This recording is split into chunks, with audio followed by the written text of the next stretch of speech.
بسم اللہ الرحمن الرحیم۔ السلام علیکم۔ آج کی اس ویڈیو میں آپ ملاحظہ فرمائیں گے فضائل اعمال کا تیسرا حصہ، جس میں صلح حدیبیہ اور ابو جندل و ابو بصیر رضی اللہ عنہ کا قصہ۔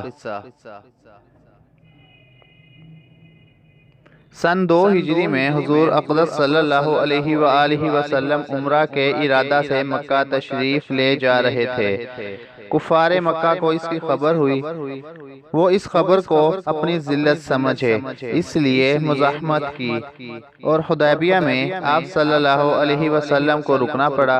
جانثار صحابہ اکرام ساتھ تھے، جو حضور پر جانثار کرنا فخر سمجھتے تھے، لڑنے کو تیار ہو گئے، مگر حضور اقدس صلی اللہ علیہ وسلم نے مکہ والوں کی خاطر سے لڑنے کا ارادہ نہیں فرمایا اور صلح کی کوشش کی، اور باوجود صحابہ کی لڑائی پر مستعدی اور بہادری کے حضور صلی اللہ علیہ وسلم نے کفار کی اس قدر رعایت فرمائی کہ ان کی شرط کو قبول فرما لیا۔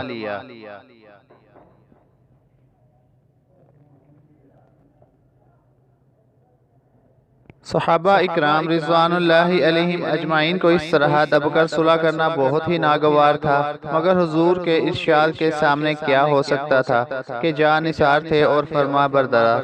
اس لیے حضرت سیدنا عمر فاروق رضی اللہ عنہ جیسے بہادروں کو بھی دبنا پڑا۔ صلح میں جو شرطیں طے ہوئیں، ان شرطوں میں ایک یہ شرط بھی تھی کہ کافروں میں سے جو شخص اسلام لائے اور ہجرت کرے، مسلمان اس کو مکہ واپس کر دیں، اور مسلمانوں میں سے خدا نخواستہ اگر کوئی شخص مرتد ہو کر چلا جائے تو وہ واپس نہ کیا جائے۔ یہ صلح نامہ ابھی تک پورا لکھا بھی نہیں گیا تھا کہ حضرت ابو جندل رضی اللہ عنہ ایک صحابی تھے جو اسلام لانے کی وجہ سے طرح طرح کی تکلیفیں برداشت کر رہے تھے اور زنجیروں میں بندھے ہوئے تھے۔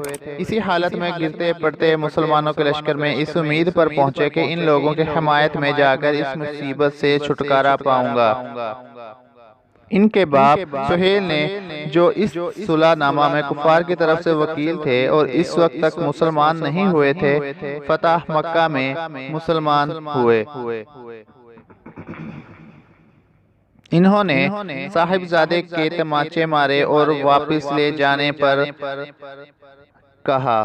حضور صلی اللہ علیہ وسلم نے ارشاد فرمایا کہ ابھی صلح نامہ مرتب میں نہیں ہوا، اس لیے ابھی پابندی کس بات کی؟ مگر انہوں نے اصرار کیا۔ پھر حضور صلی اللہ علیہ وسلم نے فرمایا کہ ایک آدمی مجھے مانگا ہی دے دو، مگر وہ لوگ ضد پر تھے، نہ مانا۔ ابو جندل رضی اللہ عنہ نے مسلمانوں کو پکار کر فریاد بھی کی کہ میں مسلمان ہو کر آیا اور کتنی مصیبتیں اٹھا چکا، اب واپس کیا جا رہا ہوں۔ اس وقت مسلمان کے دل پر جو گزری ہوگی اللہ ہی کو معلوم ہے، مگر حضور صلی اللہ علیہ وسلم کے ارشاد سے واپس ہوئے۔ حضور صلی اللہ علیہ وسلم نے تسلی دی اور صبر کرنے کا بھی حکم دیا، اور فرمایا کہ ان قریب حق تعالی شانو تمہارے لیے راستہ نکالیں گے۔ صلح نامہ کے مکمل ہو جانے کے بعد ایک دوسرے صحابی ابو بصیر رضی اللہ تعالی عنہ بھی مسلمان ہو کر مدینہ منورہ پہنچے۔ کفار نے ان کو واپس بلانے کے لیے 2 آدمی بھیجے۔ حضور صلی اللہ علیہ وسلم نے حسب وعدہ واپس فرما دیا۔ ابو بصیر رضی اللہ عنہ نے عرض کیا، یا رسول اللہ، میں مسلمان ہو کر آیا، آپ مجھے کفار کے پنجہ میں پھر بھیجتے ہیں۔ آپ نے ان سے بھی صبر کرنے کو ارشاد فرمایا اور فرمایا انشاءاللہ ان قریب تمہارے واسطے راستہ کھلے گا۔ یہ صحابی ان دونوں کافروں کے ساتھ واپس ہوئے۔ راستہ میں ان میں سے ایک سے کہنے لگے کہ یار تیری یہ تلوار بڑی نفیس معلوم ہوتی ہے، شیخ باز آدمی ذرا سی بات میں پھول ہی جاتا ہے۔ وہ نیام سے تلوار نکال کر کہنے لگا، ہاں میں نے بہت سے لوگوں پر اس کا تجربہ کیا ہے۔ یہ کہہ کر تلوار ان کے حوالے کر دی۔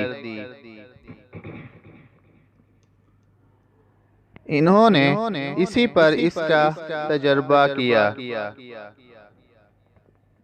دوسرا ساتھی یہ دیکھ کر کہ ایک کو تو نپٹا دیا، اب میرا نمبر ہے، بھاگا ہوا مدینہ آیا اور حضور صلی اللہ علیہ وسلم کی خدمت میں حاضر ہو کر عرض کیا کہ میرا ساتھی مر چکا ہے، اب میرا نمبر ہے۔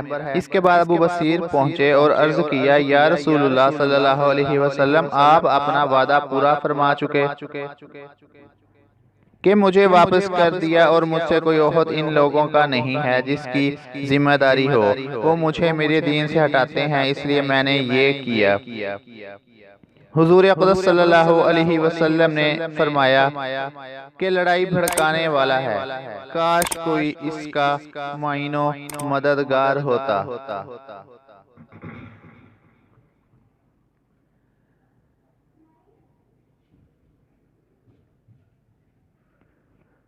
وہ اس کلام سے سمجھ گئے کہ اب بھی کوئی اگر میری طلب میں آئے گا تو میں واپس کر دیا جاؤں گا، اس لیے وہ وہاں سے چل کر سمندر کے کنارے ایک جگہ آ پڑے۔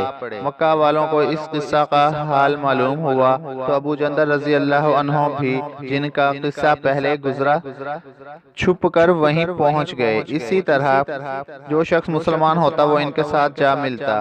چند روز میں یہ ایک مختصر سی جماعت ہو گئی۔ جنگل میں جہاں نہ کھانے کا کوئی انتظام، نہ وہاں باغات اور آبادیاں، اس لیے ان لوگوں پر جو گزری ہوگی وہ تو اللہ ہی کو معلوم ہے، مگر جن ظالموں کے ظلم سے پریشان ہو کر یہ لوگ بھاگے تھے، ان کا ناطقہ بند کر دیا۔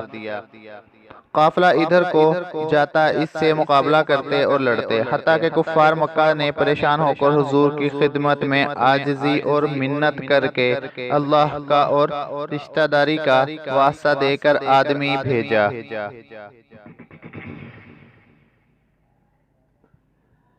کہ اس بے سری جماعت کو اپنے پاس بلا لیں کہ یہ معاہدہ میں داخل ہو جائیں اور ہمارے لیے آنے جانے کا راستہ کھولیں۔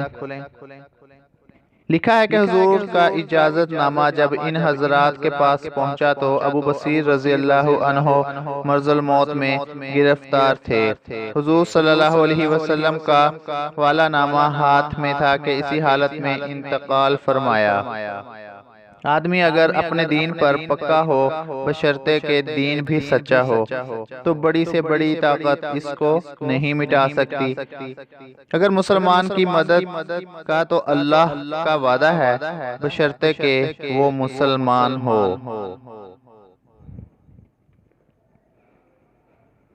آج کی ویڈیو میں اتنا ہی، ملتے ہیں اگلی اسلامی معلوماتی ویڈیو میں۔ اگر ویڈیو پسند آئی تو لائک کریں، چینل کو سبسکرائب نہیں کیا تو سبسکرائب کریں۔ تب تک کے لیے اللہ حافظ۔